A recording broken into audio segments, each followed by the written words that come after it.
Right, everyone. Welcome to Events, where my guest today is Joe Gatto, celebrity chef, author, TV show host, entering all this information. Instagram here. Find it at Instagram.com/chef.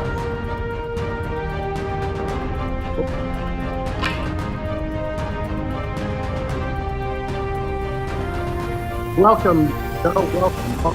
1 second, I'm just entering your information in the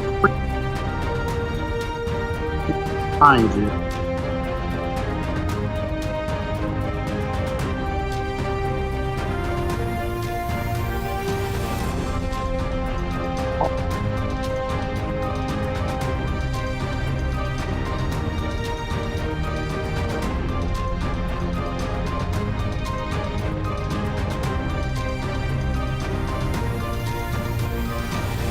Joe, we're just gonna pop in and wait. Can you hear me? Yes, sir, I can hear you. Can you see me? 1 second, my friend. I'm going to invite you to camera. Okay. And then I'm going to go, and then I'll turn the sound. I'll turn the. All right, got me. Bingo. Then I'll turn up shortly. Right.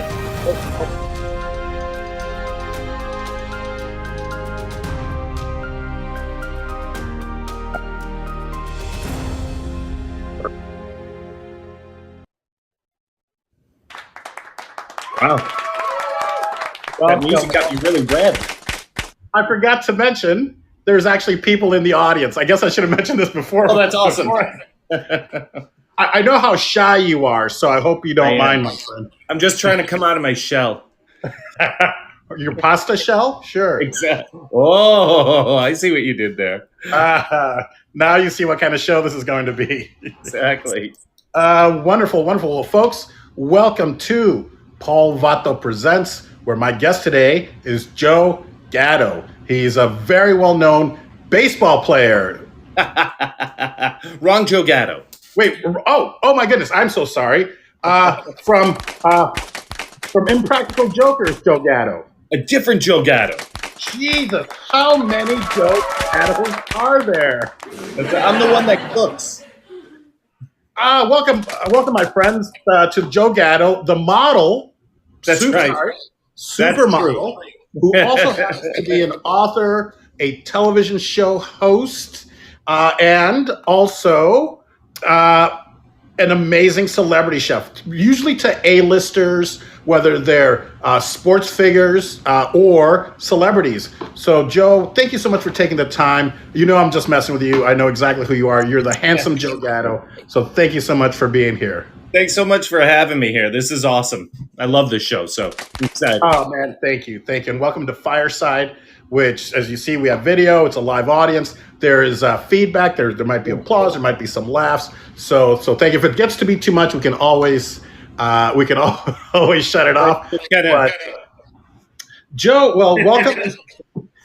Do you want to tell me just a little bit about yourself, maybe a little bit about your background, who you are, and then we'll get into all the things, what you're up to and your new show and things like that. Absolutely. I'm Chef Joe Gatto. If you don't know me, I have a national book called Seriously From Scratch. I have a television show called From Scratch, which is on Pluto, going on Roku as well. So I'm known for making everything from scratch, shockingly. And that means it's like baking cakes. I hand forge my own knives. I pull water out of the Atlantic, make salt, make my own charcoal. I break down whole animals. I milk cows, make butter and cheese. I take it as far as I can, and that's exactly what I do. And I'm a private chef. So I've cooked for Celtics players, Red Sox players, Phoenix Suns, just people like that. I just absolutely have a huge passion for food and love what I do. Amazing. You've really made me feel bad because, as you saw, I just had a food delivery. So I'm either feeling bad about that, or I should tell you, that there are stores that will deliver charcoal and knives and everything and What's the fun in that? This blows my mind. Like you will harvest. Is it called harvesting salt? You'll get water from the ocean. Yeah, yeah. On my show From Scratch on Pluto, you can see us. I mean, we do all of this on the show. We take these huge culinary adventures and really just have an absolute blast discovering how to make all this and discovering and talking to these amazing artists and really figuring out the from scratch angle. I can't dig deep enough into stuff. I really just have this fascination of how things work and why. Like right now, a little later, I'll show you we're making chocolate from scratch at the house because I have 3 kids. And that's not like melting chocolate and making candy bars. We have cacao pods, which you can actually see this on my Instagram at Chef Joe Gatto, which you break open and then we have to take out the seeds and we have to ferment them, and then we'll dry them, then we'll roast them, then we'll winnow them, then we'll make chocolate like all the way. And to me, that's just like a great way to waste a week. Amazing, amazing. Well, on behalf of all the indigenous people of the Americas, you're welcome for chocolate, for the cacao. So I appreciate that very much. I respect the cacao. amazing. I love it. What's I don't want to say the weirdest thing, but maybe what's been the most challenging thing to make? Because I don't know if there is, because you've made your own salt. I think I can maybe figure out how to do that, but you forge your own knives. I mean, that's really ancient technology, and it can't be easy. We went to this company it's right out in Massachusetts, not too far from where I am, about 2 hours. And Murphy's Knives, they're now defunct, but fantastic people. And they had an old knife factory that was actually built in 1890, I believe. So they had this old process of making and hand forging knives where we were punching out of steel and walking through the whole process, wheeling it. And you can see me doing it in the forge. Like I had the big fire suit on and really walking through that process. And a lot of it's that those kinds of moments have taught me is just to really respect everything that, sometimes we just take for granted, because these people are typically the perfect combination of artists and scientists, because there's an art to all of it, but there's also this hardcore science. No matter if it's knife making, charcoal making, or salt making, it doesn't really matter. They all combine. Yes, of course, of course. Well, and culinary. I mean, I don't know if you know this, but I own a cigar company. I'm in the cigar business, and there's also this, handcrafted aspect to it. It's art, but also science. So anything that comes from this earth, what you're doing with chocolate. If I don't know if you've made beer or wine. Yeah, I mean, we did that on the show as well. We actually made beer, and we did rum, which was a really fascinating process of going all the way through where we were putting it in the bourbon barrels and then knocking it out with the big sledgehammer and seeing it pour out. Felt like a pirate. It was awesome. Nice, nice. I can't help but laugh anytime that they go into the bunghole, which that's what. Sorry. Wonder, man, that is amazing. But you had me at rum. My goodness. I'm Mexican, but being in the cigar business, I have this affinity, of course, for the Caribbean cultures and their rum making process. Have you done anything with either tequilas or mezcal? Because I really feel like mezcal is the next spirit that's really going to dominate the market in the next 5 to 10 years. Yeah, I couldn't agree more. Tequila is next on the list. That's actually something that I want to do on the next show. I'm just fascinated by tequila, and Mexican food is my favorite food. We actually have a place in Tulum, and so we try to get to Mexico as much as we can. And with our kids, I have a 4, a 9, and a 12-year-old, and they love it down there. Because to me, I love that culture, just a little laid back, and the food to me is the best in the world. And tequila is one of my favorite things to drink, and I love how you can incorporate it in food. And there's just so many different levels, if it's añejo, like just all of those different ways you can experience it. where it's a sipping tequila or in a drink or anything like that. I'm kind of obsessed with it. So yeah, I'm on board with you. I love it. I mean, I'm even willing to change the pronunciation of my last name so we can go.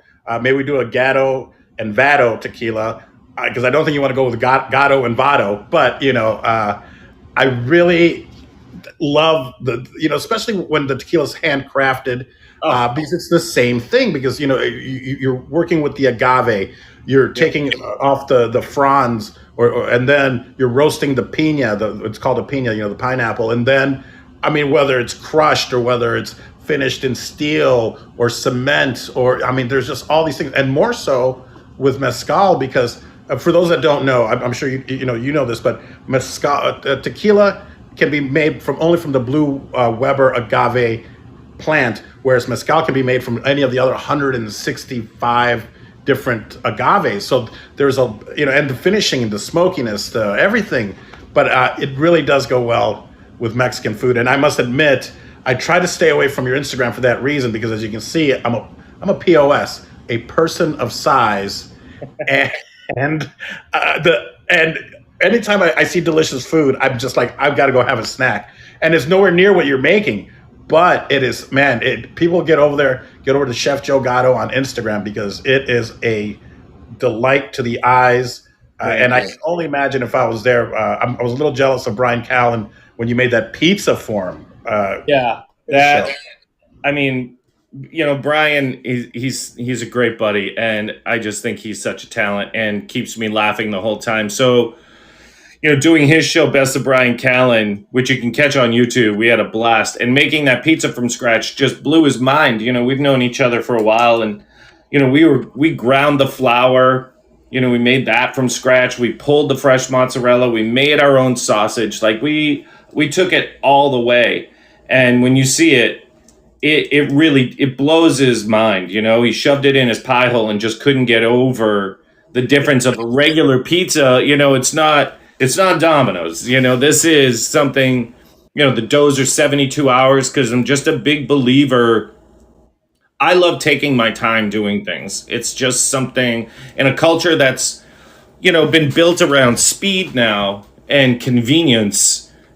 I've trended in the opposite direction. It's just something that gives me real pleasure. And a lot of times I do it with my kids. My kids are excellent cooks. My son and my 9-year-old can make pasta from scratch. They can make the dough. They can make their own fettuccine. They can pull fresh mozz. They know how to do all that. But I always say it's just like if they had a piano teacher, right? As a parent, they're around food 24/7. They're on my shows. They're doing classes with me. They're just around it all the time.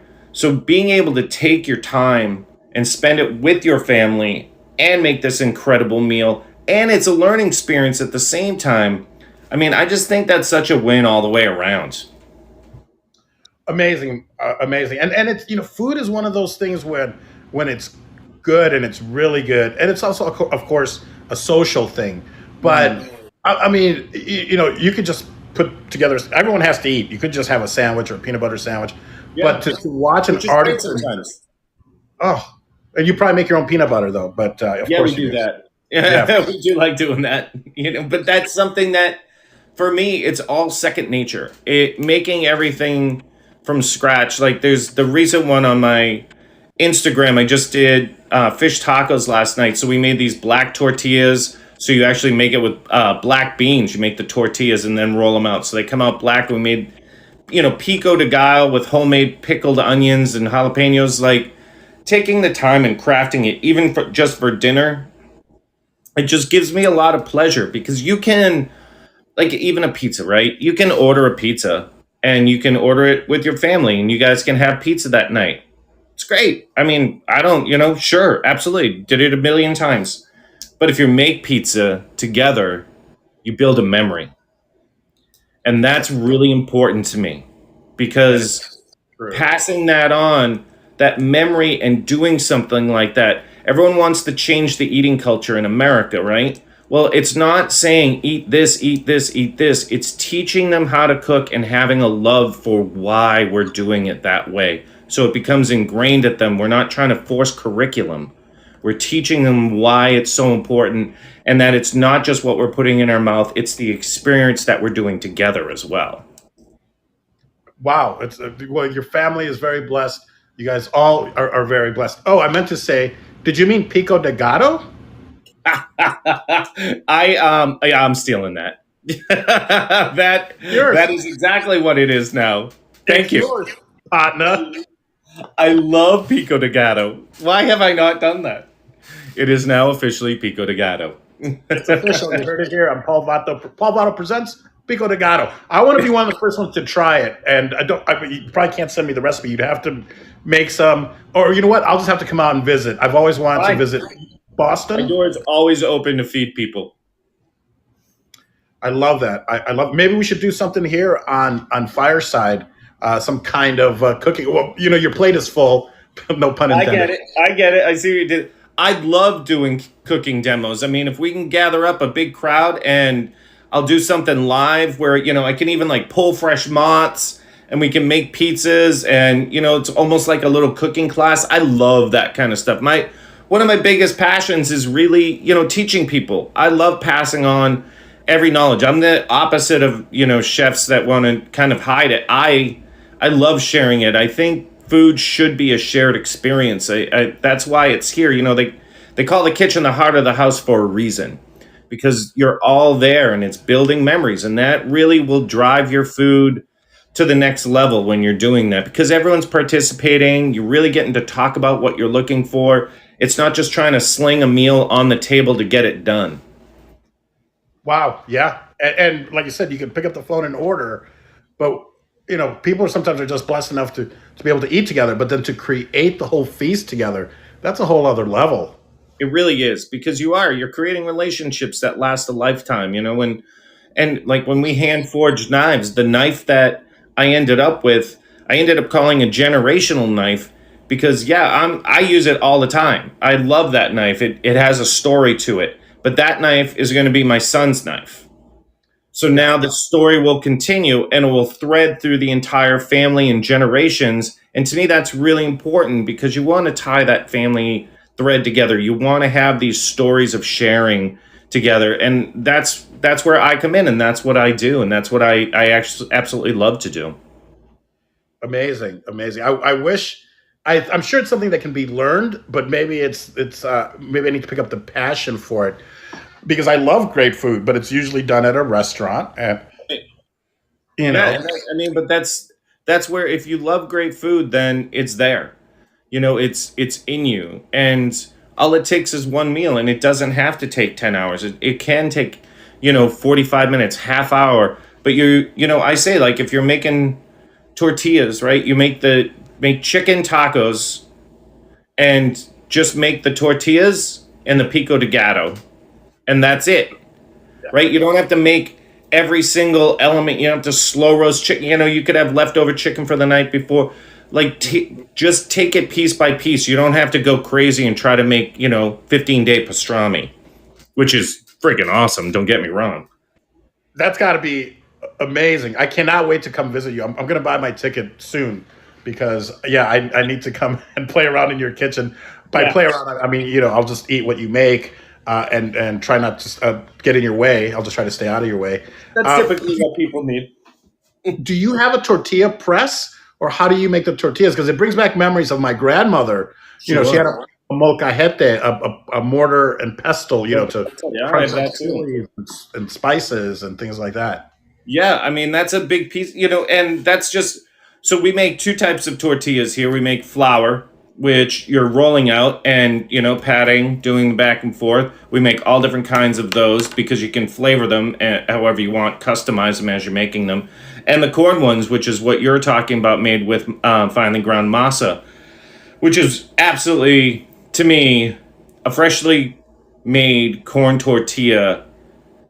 I feel like it's like the taste of Mexico to me. Yeah, It's that ultimate, like, grandmothery flavor that just, it makes you feel like you're at home. It gives you this warm feeling, and it's the ultimate vessel to eat anything in. So we do those as well Huge fan of the corn tortilla. We make them a lot. We actually have made the masa ourselves, where you take a field dent corn and you put it through a process called nixtamalization. Sure. And then you grind it and make the fresh masa, and we make tamales with that as well, which is tamales to me. If it was death row, I'm saying tamales. I want a baker's dozen of Right. tamales. And it has to be stuffed with like conchinita pibil for me. We're going to need to come back and continue this conversation because I have so many memories that have to do with tamales. I told our, I went to Catholic school, parochial school, so we would have the nuns over. So around Christmas time, they came over, and I told them, I'm like, oh, do you like those tamales? My mom made them in a garbage can. My mom and grandma made them in a garbage can.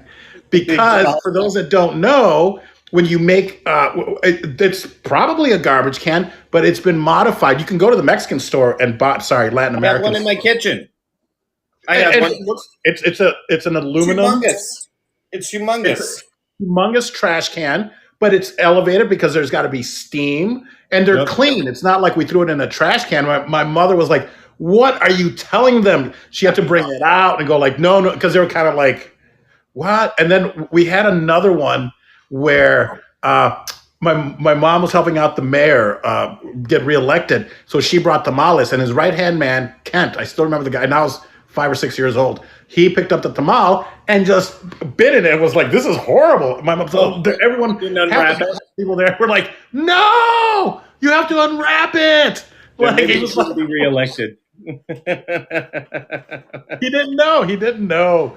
But there's just so many stories that I, I should maybe do a podcast, and I'd love to have you on because same with my grandmother, just full of flour or masa. And I know that there's this whole process, and that's science. Because don't you mix it with like lye or something crazy to make? Yeah, that jellifies the husk. So when you're putting it through nixtamalization, that's the key. It jellifies the husk, and then you have to rinse it really, really well. And then you have the field dent corn that without the husk, and that's what you grind to make masa. And then then you grind it even further to make fine masa to make corn tortillas. And, or like with the whole masa, you make pozole, anything like that, which is another, that's like the Mexican version of tomato soup, right? You have a skin need and you eat pozole. I take pozole every time personally. But, tamales are that's a very, like, you share that with the family. Everyone makes it together. It's a process. And at the end, you have this communal dinner. And that's another reason I love Mexican food, because it's typically always done with the whole family working. No one's just sitting there, I love that process. It is. Well, yes. I mean, traditionally, and maybe that's changing in a good way, that it's usually all the women are in the kitchen. And this is very traditional Christmas time, from what I understand, the tamales. So there's a tamale festival in Indio, California that people go to. So it is. It's very communal. It's very family. It's an amazing thing. And do you speak Spanish, or how do you get along when you go to Mexico? Poquito. My wife and my son, when we're down in Mexico at our place in Tulum, they're fantastic with it. I know all the chefs, so we just speak that food language. It's just and a great story. Right in Tulum, I met a chef who does an amazing conchinita pibil, and he learned from this master woman who's like in the middle of the jungle. And we were just talking, and then he brought out a churro, which blew my mind. My wife and I had never had a churro. Typically in America, they're very donut-like, and this was not donut-like at all. It almost had a custardy center. It was the greatest churro I've ever had in my life. So I asked to talk to the chef. They brought him out. We started chatting. Next thing you know, my wife says, Joe's in back in the kitchen, and I'm making churros with the grandmother's recipe with the chef. And then he has his waiter translate his grandmother's recipe for me and sends me home with it, and now I make them here. Food. That's food. That's what food does. It makes you share. It's such a wonderful, wonderful business. Amazing, amazing. Well, I wish I could remember the movie, but I thought you were going to say that you had to kill the chef because that was the best cochinito pibil he'd ever made. There's well, I forget what it is, but Johnny Depp maybe's in it, and he's an assassin and he kills the chef because it can't get any better than that. And I'm That probably is the Robert Rodriguez movie, see. right? Yeah, Yes. part of the El Mariachi trilogy. That's exactly it. Exactly. Thank you. Rodriguez is a big cook as well. Oh man, you guys together? I think we need him to direct us in something. That I would love be. it. Let's I get love that started because we'll Well, make something. We'll make I go something by badass. Paul. Yeah, I go by Paul Vato because my real last name is Rodriguez, but there's already a Paul Rodriguez who's a comedian Yeah, I and an remember actor. Paul. Sure. I go by Paul Vato. Oh, that's cool. That's a great name, Paul Vato. I didn't know that. That's great. Yeah, Vato, Vato, it means dude in Spanish, Right. Mexican slang. Hey, Vato, órale, Vato. That I did know. That's one of the few words I know. Of Right? course. Like, like I can say a lot of the foods. Yeah, well, you speak beautiful restaurant Spanish, so that's wonderful. That's exactly what it is. That's exactly what it is. Oh, you have quite a crowd. That's great. Hi, everybody. Yes. Yeah. Oh, yeah. Yeah. Yeah. Well, welcome everyone. Thank you, guys. Please share the show. Share it with your followers. Let people know that we're in here. I think we've got some questions. And if you have time, would you mind if I brought some people up? Because I think we've got. Absolutely. I'd love that. Chris says Pico de Gatto gelato. Oh, I love it. I love it. I love it. I love it. Yeah, I love it. let's do it. I'm gonna bring up my friend Chris real quick. Let's see what he's got to say. And welcome, Mr. Chris. Welcome to the show. Welcome to Paul Vato Presents. How can we help you today, sir? Oh, thank you so much. This is Chris Rossetti in San Francisco. I have a quick question for your wonderful guest. The best tamales I've eaten are the ones I find in the parking lot at night at Walmart in San Jose, California. I hear the ladies whispering between the cars, tamales, tamales, tamales. What are the best tamales you've ever eaten? Thank you. I'd have to say, I mean, we had some when we were just in Tulum that just kind of blew my mind. They were roasted chicken and salsa verde. They were just fantastic. But one of the ones that I absolutely loved, and I really do believe part of when you're having a meal of what makes something so delicious is the environment. I think the environment has partly to do with how much you enjoy it. And we made tamales on my 50th birthday, and we had friends and family here, and we all did it together and then cooked it. It was actually for an episode of the show, and those were also up there for me. But the ones we had right outside Tulum were mind-blowing, just absolutely mind-blowing. And I got to find that Walmart, though. Yeah, and it's these are like drug deals, where you would think that they're going like, I got coke, I got weed. Sounds like first one's free, like that's how I sell my cigars. The first one is free, and then after that you got to pay. Right, and then you have to go back. Thanks for that info, Chris. I'm gonna find that Walmart. You're gonna see me stalking around there like trench coat with a hood. Yeah, I'm all over that. Anywhere there's a good tamale, I'm going. Who's got tamales? Tamales? Right. It's super sketchy. When I did improv, when I was in Chicago at the Second City, after a show or whatever, we would go to the bar across the street.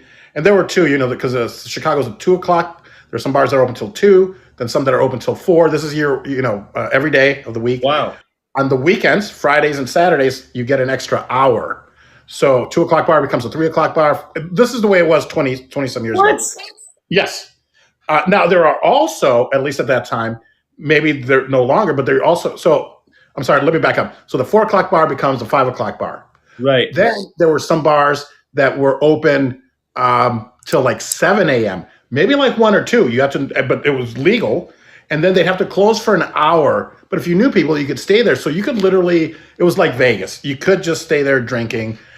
It was unbelievable. There was a guy that would show up in like a butcher's out. He almost looked like a doctor. When we first saw him, we're like, why is there a doctor in here? And then he would lay out a spread of sausages, Italian sausage, pork chops that he had, meats, cheeses, and then he had a freezer truck outside, and it was the first one's free. So you go, oh, you're drinking, and you go up to the table, and he'd be like, here, yeah, take it, have some. You That's start awesome. eating. Awesome. Then, I'm going to let my cat out of the room. Hold on one yes, second. of course. Well, let's take a quick break. Folks, thank you so much for being here. Welcome to Paul Vato Presents. This is probably where I'll put a little commercial for Paul Vato. What I ask of you guys is to please head on over to Apple Podcasts and give us a like, give us a follow. Also, maybe leave us a review. That'd be great, even if you just say a few words. I'm very excited because I'm in a community called Good Pods, which is a great way to listen to podcasts. And we are now in the top 10 in both indie, comedy, interview podcasts. So we should try to be more fun.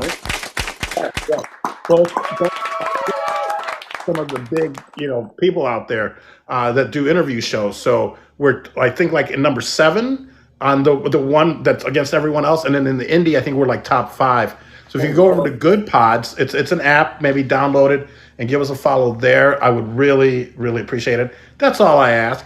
Of course, we have a Patreon too. So there you go. But I hope your cat's okay. Welcome back.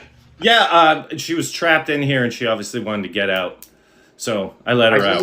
Hear her, but good. But so this guy then would walk you outside, and he'd open the back of. I mean, we were like, should when he's inside, should we steal his truck? It was a butcher's truck full of frozen meats, and then you could buy pork chops, steaks, the sausage that he was giving out, the cheese, whatever you wanted. And it's 3:30 in the morning, and then I would buy it, and like a degenerate, I would then go, and I lived in a really nice place, and I moved back and forth like Printer's Row, and it was around, as Joey Diaz says, like proper white people. And here I am at 6 in the morning, grilling out in like a robe, smoking a cigar, and here are all these proper white people going to work, mothers with their kids in strollers, like looking and going like, this guy's grilling at 6 in the morning, smoking a cigar, and it was just Right, people covering their children's eyes. yeah, like don't look at that, man. That's not what we want you to be. That's why I got to go to work at 6 in the morning. See, I would be telling my kids, I'd be like, now this is what you want to be doing. We're going to stop and have a sausage with this man, and we're going to talk to him because he's in a bathrobe with a cigar and making food. This is interesting, right? That's when you should stop. Thank you. And I would see, men in suits kind of like looking dejected, going to work. I was like, I don't want to do that, so there was something great about it. But yeah, this is the way this guy would sell his song. And I'm sure he had a butcher shop during the day, I would hope. Or that's solid marketing. Yeah, you'd hope he'd have his butcher. Yeah, if he didn't have a butcher shop, that's a little sketchy. But, whatever works. Turned out he was a serial killer, and he was just getting rid of the evidence. But you know what? It was delicious. That's perfect. That's the show. There's the show. Yeah, that's definitely that's my next show, right? I love you and Callan. Me and Callan would do that in a heartbeat. Oh, 100%. So what's next for Joe Gatto?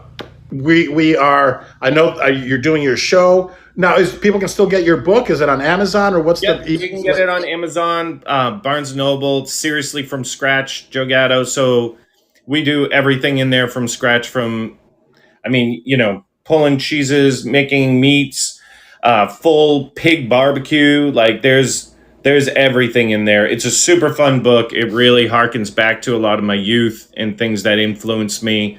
And then I have my show on Pluto called Joe Gatto's From Scratch, which still plays on the weekends and is on demand on them. And now Brian Callan and I are doing a new show, which right now we're calling This Is Not a Cooking Show. So it's going to be Brian and I taking, celebrities out on these culinary adventures to milk cows or get honey from beehive where they have to wear it, and then take them back to the kitchen and really show them how to make a meal that meant something to them as a kid. And we're going to recreate it, but all from scratch after going to get the ingredients and taking it to the next level. What a great idea for a show. Thank you. You take people out, you make them kind of work for it. Yeah. But then they get the reward. You know, any comedian, the best thing to do is put them in a situation that makes them uncomfortable because they're going to be funny. Right? And I've got Callan, who's friggin' hilarious. I mean, he's Eddie from The Hangover. The guy's just, he's just brilliant. And, and I just want to make everything from scratch. And I love the adventure part of it, so that mix is just super fun. And you can kind of see a test of it on, like I said, on Brian's show on YouTube, Best of Brian Callen. You can see Brian when he flew out here and we made pizza. There's just Brian and I really like working together. We have a lot of fun on camera, and we just have a blast doing what we do together. And I think that makes it fun, when we're enjoying each other's company, and just, it's like being in the kitchen with, a couple funny uncles that are old. Oh, yes. You made that pizza in your place. Do you have blue cabinets? Was that your place? Yeah. Am I thinking of something else? Nope, that's my house. It's beautiful. That was stunning. I love that color. I'm looking around at my regular cabinets. I'm like, you know what? I think I've got some ideas there. It's such a beautiful color. Maybe if you have a few minutes, I'd love to show it if it's in decent condition there. But I'd also love to see that cacao. Not now, but if you have some time. Yeah, we can do it at the end.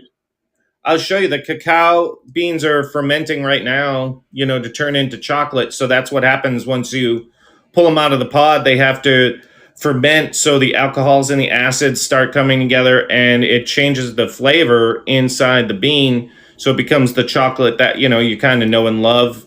And then once all that's done, we'll dry it and roast it. And then, we've got all the molds. So me and the kids are going to make chocolates. We're going to make all different kinds. So it should be a blast. And the process is really cool, just to see it, to take it from cacao pod all the way to a chocolate bar is really neat. And it gives you a real understanding and respect for, when people are small batching chocolate, of how expensive it is, how hard it is. And, you're paying for that expertise as well. Amazing. I would love to introduce you to somebody that's here on this platform. I don't think he's here right now, but he goes by Chocolate Johnny. He is a chocolatier from Australia, Greek family, but they've been in the business for 80, maybe even 100, I think like 80 some years in Rose Hill. I think it's a very nice, I believe, suburb of Sydney.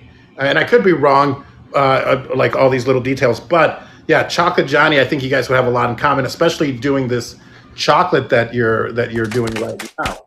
Yeah, that's super cool. I love to meet people like that. I geek out with that stuff. Oh. Absolutely. I'm the biggest nerd, from, collecting cards to the science behind food. Like, I'm just a huge nerd that, just loves to show people how to do it. That's really all I am. I just I really love what I do. How many Joe Gatto baseball player cards do you have? All my friends that are collectors, I get those sent to me. Just like a month ago, I was at one of my friends' card shops stopping by, and the minute I walk in, they're like, "Oh, here's Chef," and they have just this little pile of them, of Joe Gatto cards for me.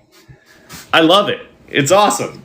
You need your own card. This Joe Gatto, the model, the chef, the auteur, player's card. Because I know for a while that they were making them. Because I think Steve Byrne, the comedian, he had one. So I think Topps was actually making them for stand-up comedians. I'm sure Callan might have one, but now we need a chef series. I had a guy approach me about that, and I had him make my son a baseball card of his, my son. It was really cool. It had like a baseball sewn into it. It was like a patch card. It was very cool. And then he said he got all my statistics that I wanted to put on. He was going to make me one, and then just dropped off the face of the earth. It was devastating. We'll Someday. We'll find one for you. That's We'll right. make Someday one. someone will pop up and I'll have my own card and I'll be very happy. I'll put it right in my case of collected cards with my mantles and everything else. Amazing, amazing. I just found. I'm surprised I found them. A ton of Magic the Gathering cards from like 20 some years ago, and I guess these packs are going for like $200-300 a piece. I think. I heard they're super collectible. I see them on some of the sites I'm on of people doing that and Pokemon, and they're pulling in big bucks for. Oh yeah, yeah. You've got some. That's like a thing of heroin right there. You've got some real money there. I'm gonna go to the parking lots and go Magic the Gathering cards. Right. Magic the Who wants the Someone's Magic like, "Would you trade it for tamales?" Yeah. the tamales? Yeah, 100%.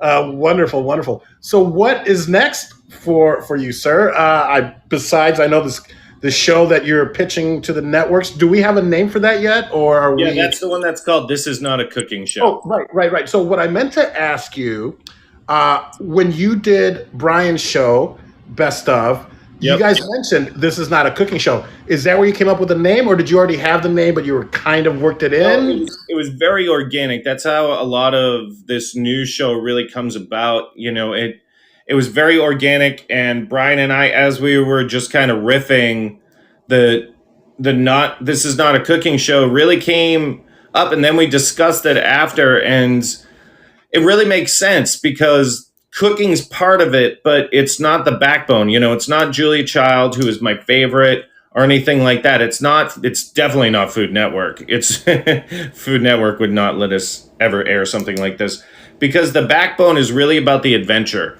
and really about getting to know somebody and how food brings people together. And then in the kitchen when we're creating it, it's kind of the crescendo. It's where we take all that fun and all those elements, it comes together, we get in the kitchen, you see, it won't be 20 minutes in the kitchen. It will be that, that 7 to 10 minutes of just this is how this works, this is how we're doing it, creating everything from scratch, showing some of the fermentation. So it's not going to be based on cooking. It's really about relationships, and the real part is going to be these crazy adventures that we're going on, because I want to do everything where we're making our own hot dogs from scratch, and then we're going and taking batting practice and giving them out at a charity with the Dodgers, like things like that. I really want to bring the show so it's all encompassing and just super fun. Amazing. Yeah, amazing. What a great concept. What a great idea for a show. Because you're right. It's about this journey from getting stuff from the earth and then creating it and then getting to enjoy it and then paying it forward and Right. That's giving them exactly it, and meeting the people that are doing the farms, and I want to do everything from going out on a boat to catch tuna, and then while we're out there, dive with some great whites. Go with cage diving with a great white, which Callan is so down for. And they'll definitely go for Callan first. They're not going to eat me, They're going to definitely go for Callan. They're going to definitely go for Callan. Absolutely. Amazing. Normally I start out this way, but I love that we've gotten this far. I wanted to ask about your family and when you grew up. I would imagine, I imagine that your background is Italian. Sorry, Italian, just to upset some people. It's Italian. And was there a big food presence? Was there the whole traditional, mom at home cooking or grandma, or was it everyone? Well, in my house, in Boston, everyone's half Irish and half Italian, it seems. When I grew up, everybody was that way. And so my dad was probably, let me think about it. Yeah, the worst cook ever. Yep, definitely. He was, he would know when to take something off the stove when the fire alarms went off. Like, he was terrible in the kitchen, couldn't stand the kitchen. But my mom is an incredible cook. So I grew up on the counter, sifting and measuring and doing all that, and then graduating to knife work. And then eventually, I took over the grill, and it was always me and my mom in the kitchen, even when she'd have big parties, which, now I recreate. We just had my birthday party, and every year we have a big party here, but I do all the cooking with my sous chef. We cook for everybody and make everything from scratch because I love that part of it. And that's how I grew up. My mom My grandmothers, I didn't really cook with them. It was really my mom and I, and we still cook together to this day. She just came over and we were grinding flour, making breads together. We, I think that's just where I picked up not only my food part, but the art of conversation as well. And you really get to know someone when you're cooking. And I think it's advantageous as a parent to cook with my children in the kitchen because they're just constantly talking and sharing. And I don't know if you'd get that if you sat them down and asked them questions. No, that's true. You catch them a little bit off guard, I'd imagine, because they're busy concentrating on what they're doing. Right. That's or very organic to be able to then converse with them. I'm guessing Exactly. that's what, you know. Yeah. Same with these celebrities and people that you're going to be working with because their guard is down. You know, they're too busy concentrating on what they're cooking or the things that they're picking to then turn into food. That now it's just us talking. So that's such a great concept for your show. But you also have a background in filmmaking. Is that not? Dude, that's when I was younger. That's exactly what I did. I moved to Berkeley, California. I was working at a production house and, shooting, editing, doing all of that for years and years and years and years. And I still do with my family and everything else. I'm still constantly making short films, just it was in my blood. I really love the filmmaking aspect of it. And that's when my new show or my first show from scratch, that's my baby. And people loved the concept, but they really loved how we did it and that just how the story threads unfold, the cinematography. It's very filmatic. And I think that's why as a little independent show out of Boston, we got picked up by network, and we went #1 on Pluto and we beat everybody, right? And we got released just as the pandemic came out and the numbers were through the roof. We picked up a huge audience and people just started really reaching out to me and we just kind of got this great following and everybody really loves the concept. They know that I'm the same on camera, off camera. I'm just me. And this is it. This isn't a shtick. This is really what, I love to do. That's amazing, buddy. That is continued success. I can't wait to see this new show, not a cooking show. Do you have a sizzle reel for that, or do you just send them over to your episode? My production company, Buck Productions, which is out of LA and Toronto, they've done tons of shows. They're the ones that have put together the deck, which is all the elements and the sizzles and everything else, and that's what goes to network. But you can definitely go see Brian if you find me on Instagram or just find Brian on Instagram. I mean, he has like 1 million followers. You can see it on everything links from me and him, where you can go check out what we did together, and that's a pretty good representation of what the cooking part will be like. And then you can just kind of fill in the blanks of put a celebrity there and, let's go milk cows. It's just something really fun. But, if we're going to scoot, I do want to show you guys the cacao beans real quick. So I would love to see those. Yes. Take you on a little journey here. I've got them downstairs here. So hold on. I'm going to take...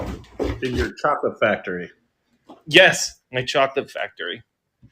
Oh, there's I've got a big dog as well, Lola. Say hi, Lola. Puppy. That's where I saw those cabinets. I love that color. This is the cabinets. Yes. Yeah, I love that. Yeah. All right. So this. All right. So that's the cacao beans.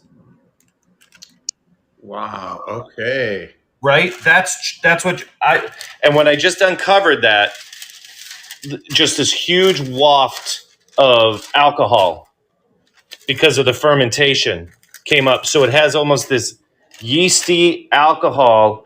So those cacao beans are fermenting inside and they're changing.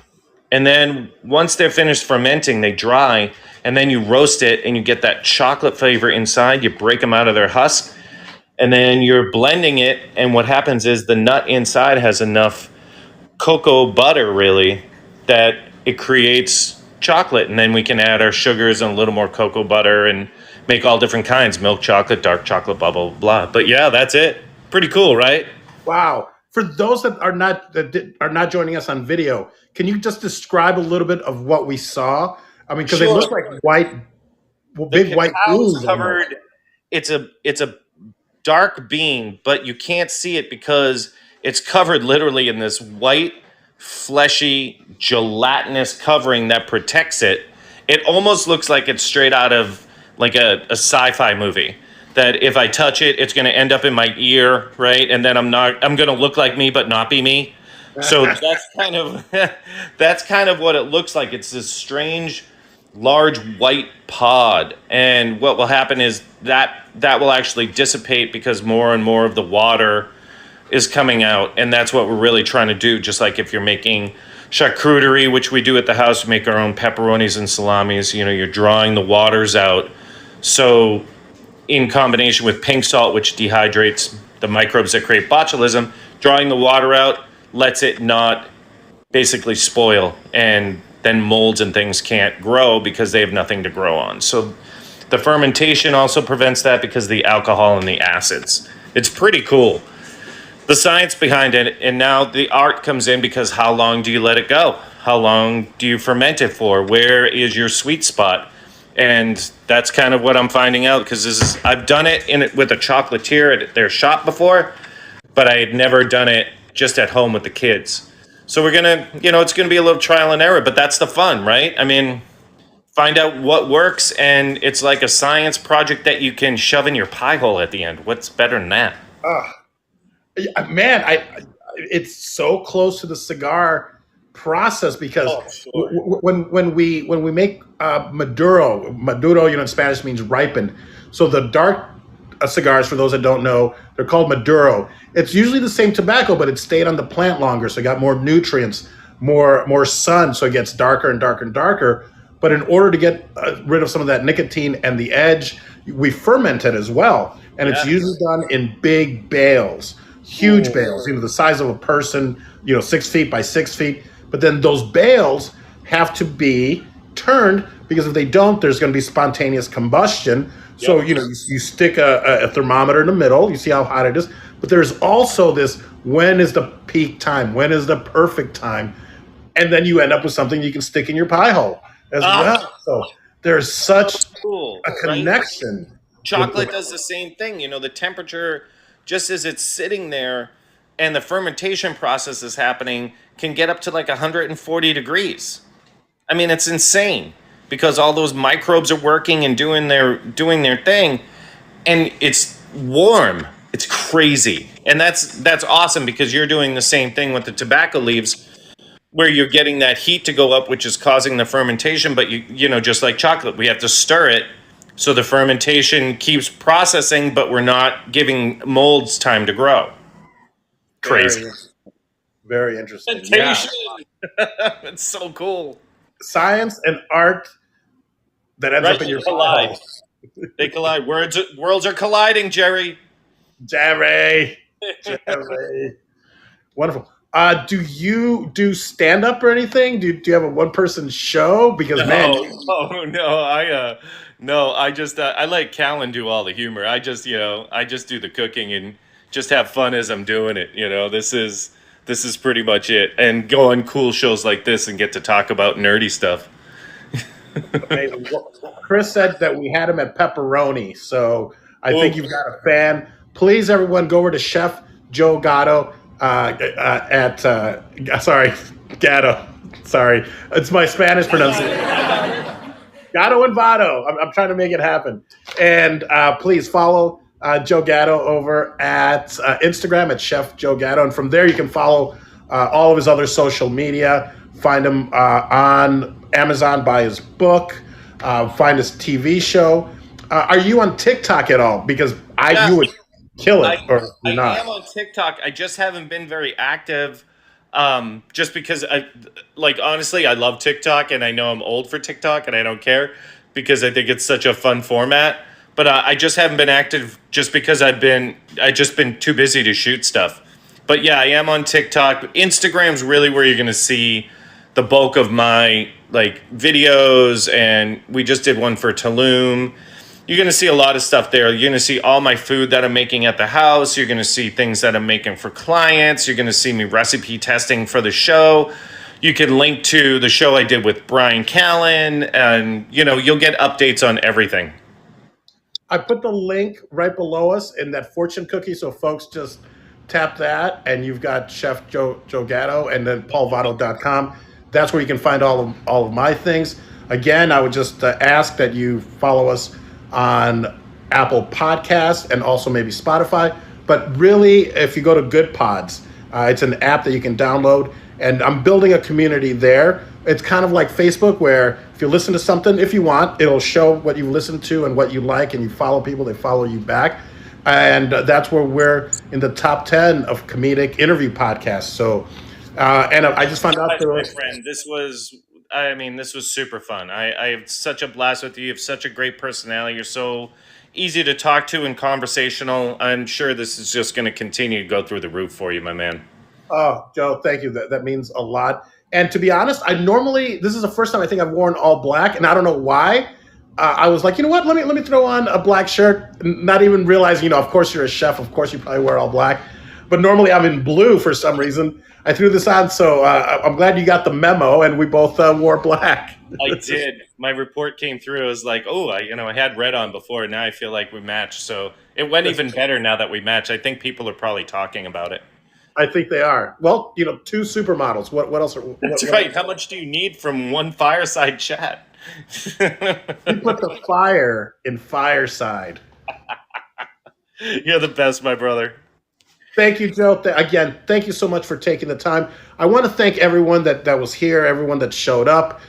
We had the best Joe Gatto, the model, the author, the TV show host, and the celebrity chef. Next time, I want to find out what celebrities you've cooked for and things like that, because if you can share that, I don't know. But thank you, Chris, Marwan, Aaron, Christopher, Ray, Mr. Boombastic, David, and Joe, especially you. Thank you so much for taking the time to be here. Awesome. Maybe within a couple of weeks, I'll have this up as a proper podcast. But in the meantime, you can always come back and listen to it here on Fireside, or we've simulcast it on Twitch, Facebook, and YouTube. So it's up there in its raw form, kind of like that raw cacao. Yeah. And then I'm going to polish it up a little bit and then put it up. Yeah. So and thank you everyone for listening. And if anyone has any culinary questions or anything, feel free to reach out to me on Instagram. I'll be more than happy to answer them. Oh, thank you for making yourself available. I'm sorry. I wish we would have had more time so that we could bring people up, because I'm sure people had some questions. And I've got another 5 minutes if people want to come up, if anyone has a question. So if anyone wants to get one in now, I can answer it now. If not, feel free to hit me on IG. Amazing. Yeah. So last call, if you guys want to come up and just ask a quick question. Otherwise, thank you guys so much for being here. Awesome. I think that I'm sure that they'll reach out on your DM. So thank you for making yourself accessible to all these wonderful people.